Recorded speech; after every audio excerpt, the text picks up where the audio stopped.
everyone. The topic for today is a small change that can greatly improve your life.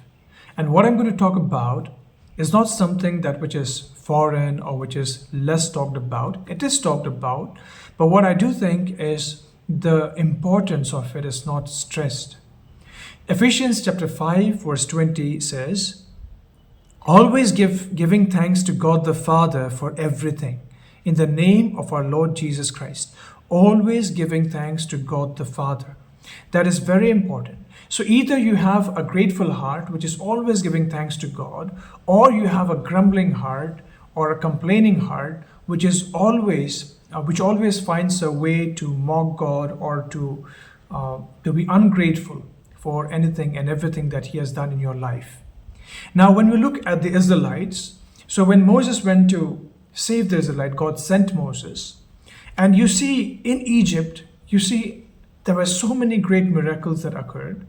And then towards the end, we see how God parted the Red Sea into two, and the Israelites walked in between that, and how the Egyptian army was drowned in that. And then when we see further how God had provided a pillar of cloud which could provide them shade during the day, and a pillar of fire in the night, which would provide them warmth and visibility in the night. And then we also see how God provided them bread from heaven, which fell every morning, which they could collect and they could eat.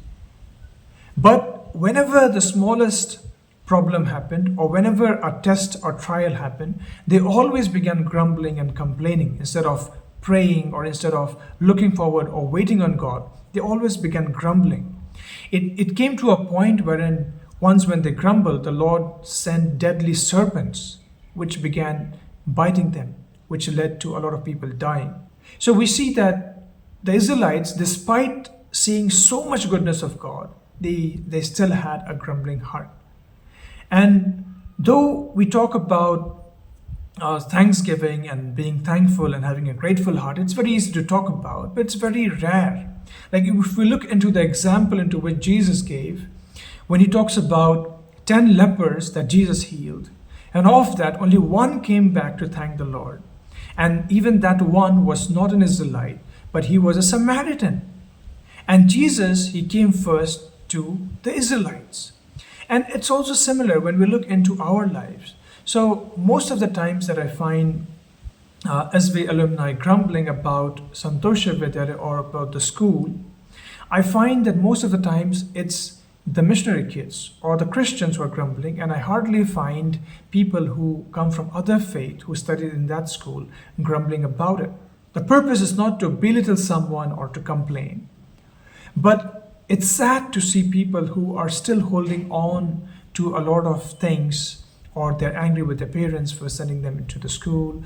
But the only way out which I see is having a grateful heart. If we begin thanking the Lord for all the good things that we received, or all the good things that we were given, then we can slowly come out of that and get rid of a complaining heart or a bitter heart, and have a heart which is content. Like when we read in Proverbs chapter 21 verse 9, it says, better to live on the corner of a roof than share a house with a quarrelsome wife. Now, what kind of a wife we're talking about? It's the one who is never grateful to a husband for anything that he does, who is always grumbling, who is always complaining. Now, it's not just for a wife, but it can also be a grumbling husband who is never grateful for what his wife does. And even the small change, if you begin like being grateful to your own respective spouse, like for example, if the wife is grateful that, oh, my husband does so much work so hard to provide for the family, and on the other hand, if the husband is grateful for all that the wife does for the family, then the family will be more peaceful and more loving towards each other. But when we are not grateful, and then what happens is all that we see or all that we look about is the faults in our spouse. And so what happens is the marriage life, the love which once existed, that deteriorates because we are not grateful. And that's why the Lord, He commands us, always give thanks to God. When we are always thankful to God, and that pours out. And so we're always grateful to anyone who does even a small thing for us. And when we do that, we are content.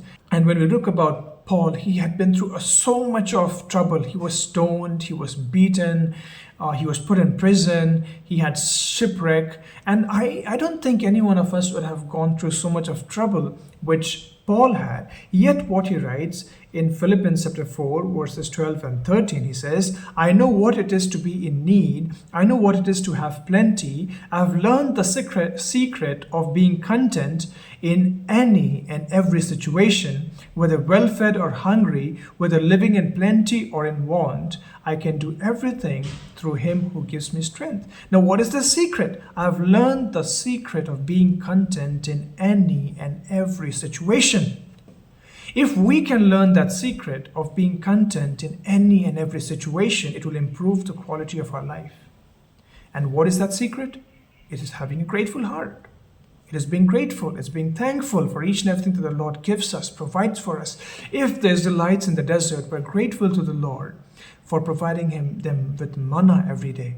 If there's delights, we're grateful to the Lord for providing with a pillar of cloud during the day, the pillar of fire in the night, providing them water when they needed it. Then they would not have been grumbling.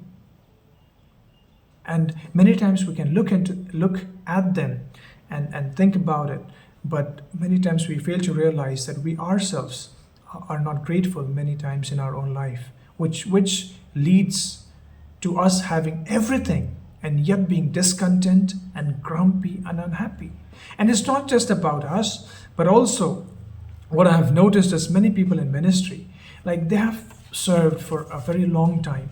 But as they age, as they grow old, what I have noticed is some of them become very angry, easily angered, grumpy, grumbling, complaining, always have something against people. And what I've noticed is they had stopped being grateful to the Lord. Because once you stop being grateful, automatically your heart will go towards grumbling or complaining nature. And as long as you're grateful, you're going to be content, you're going to be happy with all that the Lord has given you. Every day evening when you come back, just spend some time remembering everything that the Lord has done for you for that particular day, and as you look behind. And you'd be surprised as to how the Lord has been gracious and how he has been faithful and how he has provided for us. And then we can also say, along with Paul, that I know what it is to be in need and I know what it is to have plenty. I've learned the secret of being content in any and every situation, whether well-fed or hungry, whether living in plenty or in want. I can do everything through him who gives me strength. God be with you. God bless you.